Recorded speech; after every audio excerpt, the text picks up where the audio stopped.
গরম গরম মাছ ভাজা খেতে কার কার ভালো লাগে অবশ্যই জানিও। আমি মাছ ভাজছিলাম, এই যে সবগুলো ভাজা হয়ে গেছে, লাস্ট এক পিস ভাজা বাকি ছিল।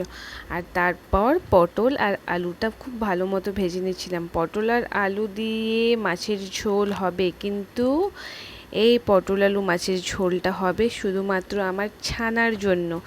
এই যে পটল আলু দিয়ে শুধুমাত্র নুন হলুদ আর অল্প একটু জিরে বাটা দিয়ে মাছের ঝোলটা আমার তাতানে রেডি হয়ে গেল, প্রায় ফুটে গেছে।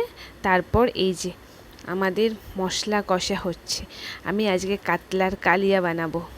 কাতলা মাছগুলো আমি অলরেডি ভেজে নিয়েছি। এবার এই যে মশলাটা খুব ভালো মতো কষে নিয়ে জল দিয়ে ঝোল ফুটে উঠলে তারপরে এই যে মাছগুলো দিয়ে দিলাম।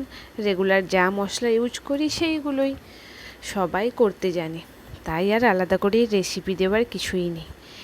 এই যে তেলটা ওপরে ভেসে উঠলো, তারপরে এই তো আমার কাতলা মাছের কালিয়া একদম রেডি। এবার এক বাটি গরম ভাত আর তার সাথে দুটো মাছের পিস আর ঝোলটা মেখে টপাটপ মুখে পুরে দাও, বাস আর কিছুই চাই না ওই দিন, এটা হলেই হয়ে যাবে।